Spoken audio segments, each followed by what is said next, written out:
let's take a look at life as a sailor during the age of exploration. And as we go through the slides, just think to yourself, would I want to be a sailor? Let's see.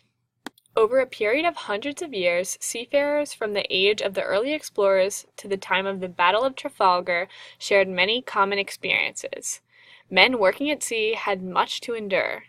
Cut off from normal life on shore for months, even years, they had to accept cramped conditions, disease, and poor food and pay. Above all, they faced the daily dangers of sea and weather. Sea law. There had been many attempts by governments to improve the sailor experience and increase efficiency in sailing. One of the earliest was Richard I, also known as Richard the Lionheart, which set out rates of pay, conditions of service, and levels of punishments for sailors. Why the harsh punishments, you ask? A sailor's life was hard, and he had to be tough to survive, so ship officers kept strict discipline on board. In this way, he hoped to keep morale high and prevent mutiny. Punishments at sea were designed as warnings to others. Of course, some captains were more cruel than others, but even Admiral Nelson, who cared for his men, found it necessary to condemn soldiers to harsh floggings. However, these punishments must be compared to those on shore at the same time. For centuries, a criminal could be hanged for stealing something worth 5 pence. Sailors could be tarred in feathers, tied to a rope, swung overboard, or keel-hauled, which means dragged around the underneath of the ship. Flogging was the most common, though, with the whole crew often being made to watch. A rope's end was used, or the infamous cat-o'-nine tails, pictured here. So just kind of try to imagine the sound of the whip and how it would feel if you were being hit with it, and maybe what the marks might look like on your back. Not the best punishment. I'd rather be grounded, I think.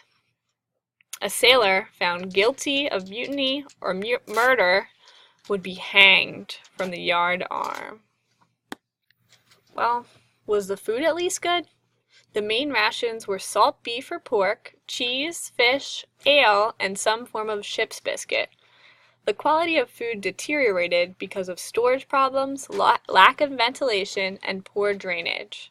It was also affected by the presence of rats and other vermin on board. Biscuits were often filled with maggots and weevils, a type of beetle, and this is pictured to the side. So that's hardtack, the type of bread they had, with some nice, delicious-looking maggots. And many ship suppliers were actually dishonest and sent stores that were already rotten before they were taken on board. So it's not even like it got bad on board, it was bad before they even got it sometimes. So who's cooking? The ship's cook was often selected from seamen who were wounded or maimed and therefore unfit for other duties. So think of Long John Silver with his crutch, if you've ever read or seen the movie Treasure Island. In the days of early explorers like Magellan and Columbus, food was cooked barbecue style on the open deck. But ships eventually had their own kitchen, known as a galley. What kind of job would you have on a ship? Jobs depended on the kind of ship, whether it's a warship or merchant vessel, but both were needed to defend the cargo, so sailors had to be armed. There were special jobs like a parson or a priest, a surgeon, a master gunner, a boatswain, and that person was in charge of the sails, a carpenter, or a quartermaster. Other members of the crew would carry out all of the duties, including keeping watch, handling sails, and cleaning decks. So for your project, you could pick whatever job you have on this page. Not all of the sailors were there voluntarily. Let's talk about press gangs. It was not always possible to fill ships' crews with volunteers, especially in wartime. So the law allowed gangs to seize men and force them to join a ship. Officially, only men who were already seafarers were supposed to be taken, but in practice, gangs grabbed many others, such as apprentices or laborers. Pressing peaked in the 1700s, but it was still going on as late as 1850. The grief and anger of pressed men at being torn from their families was another reason why onboard discipline had to be tough. There was a great deal of sickness at sea, too. Sailors were often cold and wet, rats carried disease, and the poor diet not only caused malnutrition, but also specific illnesses like scurvy. Scurvy was caused by a lack of vitamin C in the diet. It rotted the skin and gums, causing teeth to fall out.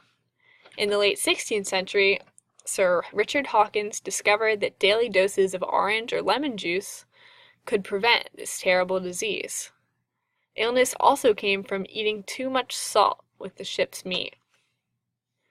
There was also a risk of death or injury from shipboard accidents and in times of battle. Ship surgeons worked in cramped and filthy conditions with no anesthetic for patients having amputations, so they felt all the pain. Infections afterward were commonplace, so that brings its own set of problems. In 1694, Queen Mary of England was so horrified at the amount of suffering caused to men in the Navy by the battles of the time that she persuaded her husband, King William, to found a hospital for seamen. So what's the paycheck like for a hard-working sailor? Through the centuries, sailor pay had been poor, even when compared with the small wages earned by, for example, common laborers on shore. By the end of the 1700s, pay on a naval ship was less than that on a merchant ship. However, as well as their basic wages, sailors would expect to have a share of booty, the prize money, from captured enemy vessels. The hard conditions on a boat often created a good sense of comradeship, and sailors spent time together off duty. Traditionally hard drinking and tough, seamen made the best of their cramped living quarters, enjoying games of dice and cards, telling tales, playing musical instruments, carving, drawing, practicing knots, or model making in their free time. Sailors also sang rhythmic work songs known as sea shanties, and the word shanty comes from chanter, the French word meaning to sing.